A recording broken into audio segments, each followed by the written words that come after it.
Ever feel like maybe you're not quite, steering your own ship? Like subtle things are pushing you, maybe directions you didn't consciously pick. Today, we're doing a deep dive into a really unique and honestly pretty controversial book by Napoleon Hill. It's called Outwitting the Devil, and it's wild because it's set up as an actual interview between Hill and, well, the devil. So our mission here is to pull out the absolute core insights from this fascinating material. Think of it as your guide to understanding Hill's pretty radical ideas about mastering yourself, seeing how we get caught in certain thinking traps, and how to actually avoid them.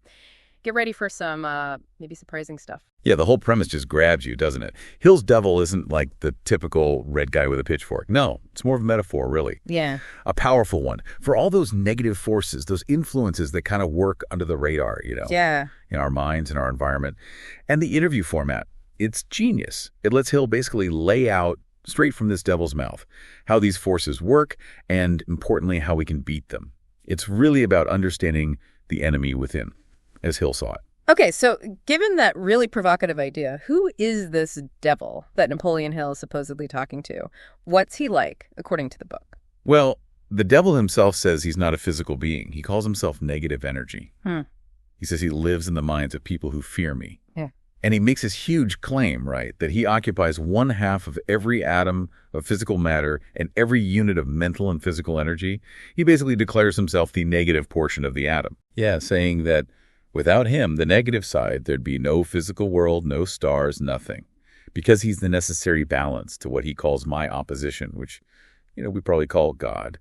It's all about this universal duality. So, not some monster hiding under the bed, but like a fundamental negative current inside us, around us. And that claim he makes, controlling 98% of the people of your world, that's almost everyone. How does this negative energy pull that off? How does he get such widespread influence? He says it's actually quite simple, almost sneaky. He merely moves in and occupies the unused space of the human brain. That's his main tactic. He just, plants these seeds of negative thought in people's minds.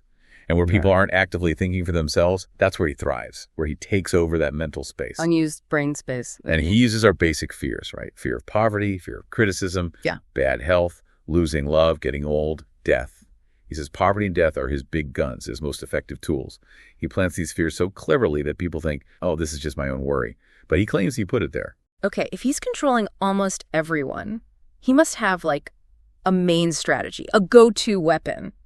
What does the devil say is his cleverest trick, the main way he gets people? He calls it drifting. Drifting. Yeah. And a drifter, according to him, is someone who just permits himself to be influenced and controlled by circumstances outside of his own mind. They basically prefer the devil, this negative force, to do his thinking for them. Wow. The devil, says a drifter, doesn't know what he wants from life and spends all of his time getting just that. Nothing, basically. They might have opinions, sure, but he says they're not really their own. They're supplied. It's like a deep mental laziness, no self-direction. Like just floating along? Exactly. Yeah. Think about, when you're just endlessly scrolling. Right. Or stuck in a routine you never really questioned, is it really helping me? Hill's pointing to that kind of thing as drifting. A kind of mental surrender. That phrase hits hard. But is this drifting something we're born doing? Or does he say it's learned? Where does it start? Oh, he's very clear. It's cultivated right from a young age. He gets kids to drift through school without knowing what occupation they wish to follow. No real goal for their education or career. And he uses what he calls environmental habits, negative influences from parents, teachers. And he specifically calls out religious instructors. Really? Yeah, saying they unknowingly serve my purpose by helping me to destroy in children the habit of thinking for themselves. He singles them out, saying they confuse kids' minds with unprovable ideas concerning a world of which they know nothing and plant the fear of hell, which makes them easier to control later. That is a shocking claim. He's saying schools and churches are basically his allies in creating these drifters. How does he justify that? Well, from his perspective, right. Schools teach kids facts to memorize. They focus on getting credits, but not really how to use their own minds and think independently. So they graduate with a piece of paper, but maybe their minds aren't really switched on for self-direction. In churches. By frightening them with my name, he argues they actually help him by fixing fear in people's minds. His logic is, any system that discourages independent thought or uses fear ends up serving his purpose, even if they have good intentions. It's definitely a controversial take on how society shapes us. It really is. Okay, so beyond big institutions, what about just everyday stuff? What other common habits does the devil say he uses to pull people into drifting? Sounds like he has a whole playbook. Oh, he absolutely does. It's quite detailed. He points to several things we do all the time, like consumption. He says he gets most people to eat too much food and the wrong sort of food. Why? Because it leads to bad health, and crucially, it destroys the power of accurate thought. That afternoon slump after lunch. Exactly. Clouds their thinking. Then there are relationships. He pushes people to drift into marriage without plan or purpose. This often leads to fights about money, kids, intimacy, keeps them distracted, too busy arguing to actually break the drifting habit. Right. And career. Right. People drift out of school into the first job they can find. No real aim except making a living. That traps them in this cycle. Fearing poverty kills ambition. Makes sense. Finances, too. He encourages people to spend freely and to save sparingly or not at all. Why? So he can control them completely through that constant fear of being broke. Every impulse it reinforces it. Uh-huh. And finally, dominating thoughts. He plants negative seeds through everything, the news, radio, movies, what people preach. He says it works because people are too lazy and too indifferent to think for themselves. So yeah, basically any habit that weakens your willpower, makes you procrastinate, or stops you thinking for yourself, that leads to drifting. So if drifting is his main trick, what happens when someone's been drifting for a long time, when it's really set in? The devil mentions some kind of mysterious law that locks habits in place. Ah, yes, that's where hypnotic rhythm comes into play. Hypnotic rhythm. Yeah. He calls it the last stage of habit. It's where nature takes it over and makes it permanent. He uses this image of a whirlpool in water. Once something gets caught in it, getting out is incredibly hard. Like being stuck in a vortex. Exactly. And he stresses this law applies to all habits, good or bad, positive or negative. He even says no one is smart enough to dodge the influence of hypnotic rhythm because it's just a law of nature like gravity.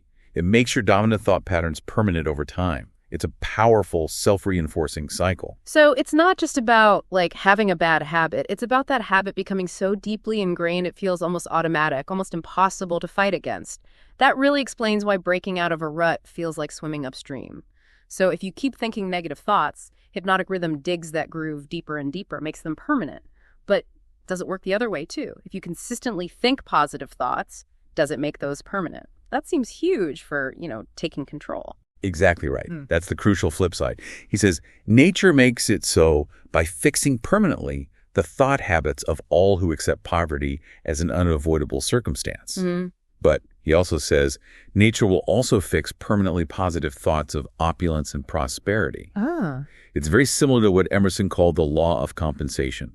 What you focus on, what you consistently think and feel, eventually becomes fixed as your reality by this natural law. Your habitual thinking literally shapes your world. Okay, this sounds pretty bleak, thinking the devil controls 98% of us through drifting and hypnotic rhythm. But Hill's book isn't just doom and gloom, right? It's called Outwitting the Devil. So what's the way out? What's the main defense against all this? Right. It's definitely about the solution. Hill outlines 7 principles, basically steps to counteract this influence.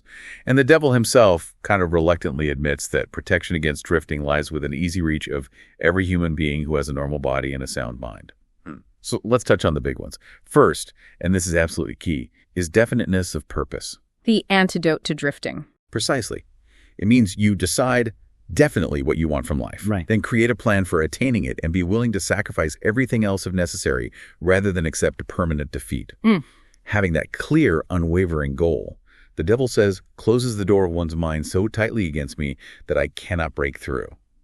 It just crowds out the negativity. Got it. Focus. Then, self-discipline.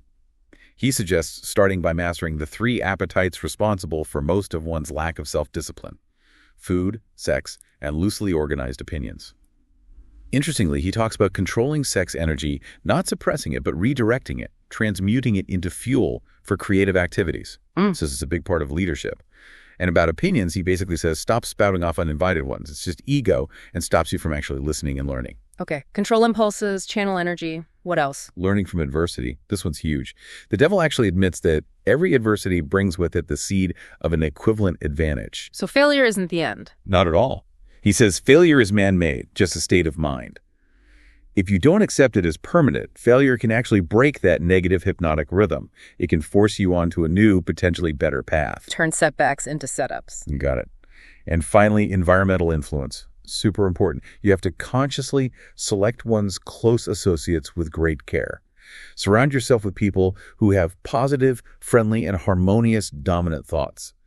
He really pushes the idea of a mastermind alliance, a group focused on mutual growth as the best kind of environment. So it really boils down to taking charge, actively controlling your thoughts, your habits, even the people you hang out with. It's like an internal war deciding your external life. That's exactly it. The devil himself says he fears the power of independent thought backed by definiteness of purpose. He even confesses to Hill at the end, essentially, I can't touch you now. You figured out the secret. You're my master because you mastered your fears. Wow. Which tells you everything, right? Right. Real power comes from conquering fear and thinking for yourself with purpose. It's all in your own mind. Okay, so wrapping this up, what's the big takeaway for us, for the listener? This whole dive into Outwitting the Devil, it paints a really vivid picture. Our minds are the main stage, and our choices, especially our thought choices, write the script. Absolutely. It just hammers home the incredible power of choice we all have. Like the devil himself says, every human being has a wide range of choice in both his thoughts and his deeds. Every human being can use his brain for the reception and the expression of positive thoughts, or he can use it for the expression of negative thoughts. His choice in this important matter shapes his entire life. It puts the responsibility and really the power right back on you. Yeah, it's not random luck. Hill's message coming through this devil is that success and failure aren't just things that happen. They're the results of day-to-day evolutionary forces through which dominating thoughts are pieced together bit by bit and woven into the things we want or the things we do not want. It's like we're constantly weaving our reality with our thoughts, stitch by stitch. So for you listening, the book kind of puts you in the courtroom of your own life. You're the judge and the jury and the attorney for both the prosecution and the defense. And if you don't win your case, well, the loss and the cause thereof will be yours. It really says the power to figure this out and use it is right there in your hands. What a fascinating exploration into, well, self-mastery and these subtle influences. The core message from Outwitting the Devil seems clear. Your biggest obstacle or your greatest strength, it's right there between your ears. And just remember that final confession of the devil, right? Nothing can stop me from controlling people except people themselves. Nothing can stop me except the power of accurate thought. So here's a thought to chew on as you go about your day. What kinds of thoughts are you letting settle in that unused space in your mind day after day? Are they letting you drift aimlessly? Or are they pulling you deliberately towards something you truly want? We really hope this deep dive gave you some powerful things to think about and maybe apply. Until next time, keep digging deeper.